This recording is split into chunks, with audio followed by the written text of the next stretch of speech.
So with that in mind, we're going to talk about the jet sweep. When the jet sweep, it's a signature play in our offense, okay? We're fast-paced tempo, so we're really going fast. We said that when we're running the offense, we want to snap the ball. You know how Chip Kelly says they're going to run their play like, what, 13 or 14 seconds they want to snap?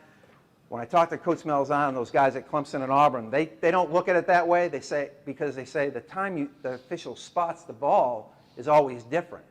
And the time he winds it, like we'll be running down there, we'll be waiting, we're going like, come on, spot the thing, let us go. And they don't let you go. We want to snap the ball within 3 seconds of the time it's spotted. So that's our goal. We want to be 3 seconds from the time it's spotted. Okay?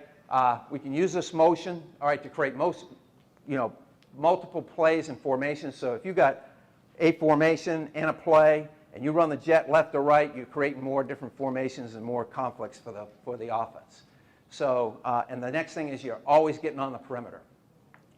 I always said, like, you know, those spread guys are always 2x2 and 3x1. Does your offensive coordinator want to play that, or does he want to play 40 formations with multiple motions? Okay, ask him what he thinks he wants to defend and how long it's going to take him.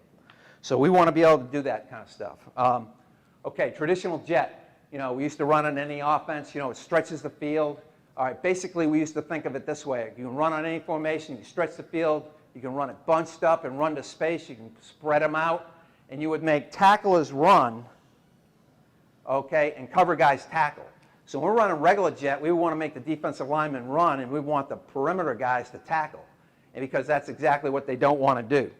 All right, so what does this do now? Now we stretch the field like we did before. We stop the run fits by the linebackers, and I'll talk about that in a minute. But we're going to run jet on the perimeter. We're going to run an internal run inside, so if the backer runs out, and I'll show you, we're going to run the quarterback, or we're going to throw the ball off the back end. So we're going to make sure that when we run jet sweep, we're not going to get freaking ear-holed because they run the defensive end out, they crank the safety down, and they blow you up because, you know, they just bring everybody to the edge when you run the jet. So we're going to be able to stop them. So now we're going to make cover guys tackle and cover, and we're going to make the tacklers defend the internal run. Okay? Quick, what the jet does. All right, we're running jet sweep, and if you can look at all the jets, you want to make sure that most teams, they want to fit. Okay? They want to have all their run fits. But if you're running jet, you better run your ass out. You better run out. And if you don't run out, you ain't going to be able to play it.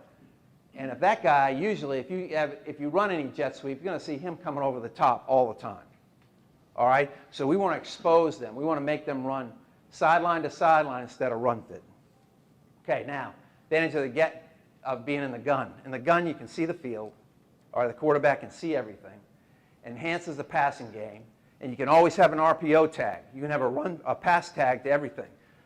You can't do it if you're under center. Well, you can do it, I guess. I see guys doing it, but it's not, I mean, it's not the greatest thing. We have stopped, whoops, let me go back. We have eliminated our three-step game. Right here, we have eliminated our three-step game because it's all built in. All our passes are built in with rules.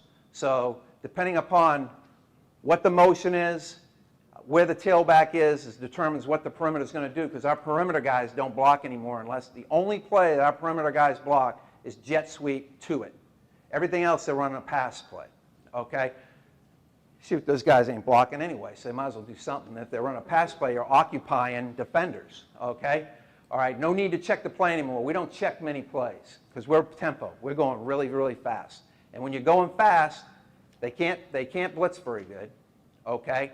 They have trouble lining up, so they go base. All right, so when we're going fast, and remember I said our A words are sweeps, our B words are power O, we have all letters. So we're running down the field, our O-line knows that. So if they hear a B word, they know they run power O. They don't worry about anything else. So that center's flying down the field. He's lining up, and they know they're running power O. They're just waiting to see which side they got to do it to. All right, so you can really go fast. Okay, next.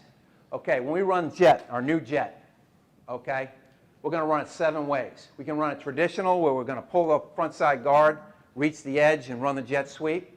Or we're going to run all these internal run plays, blocking schemes. And we're going to read the inside linebacker. And if he runs out, the quarterback's going to keep the ball. Or if I see him running out, I can give it to the tailback. And I'm going to show you how we do that. On the back side, we're going to run our three-step game. Okay, so when we have our jet motion, our split end is going to be running our whole three-step game to the backside. And I'm going to tell you how we kind of have our rules to do that, and our quarterback has a signal system to throw the football if they're uncovered. All right, now, under center with our traditional jet was like this, okay? So we would run it, you know, this guy would block, the edge would be here, everybody would be cranking down, the backers over the top, they're coming off the edge.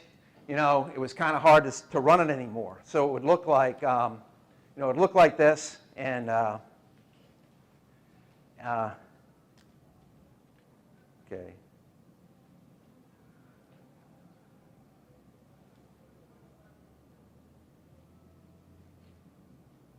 I'll run it again here.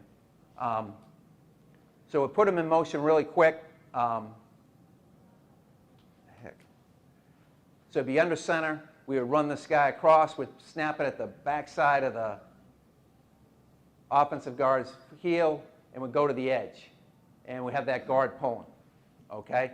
That does not work very well anymore. Okay? So now we go into the gun. So when we go into the gun, we're always going to do this. So quickly, personnel-wise, we're going to have two slots. And I was talking to Coach about why. I'm in the old wing T thing where a lot of guys have two wide receivers. And we want to run with a tight end or an extra wide receiver. All right, we want two slots. All right, and the reason we got two slots is because our slots, when you see them here at Roswell, they're 5'3", 5'4", 5'5", and 5'6". Okay, every one of them weigh under 155 pounds. Where are they playing? When I got there, they weren't even playing. Now everybody says, look at all the talent you got, how much speed you have. Whoa, how much speed you got. And heck, they weren't even playing before.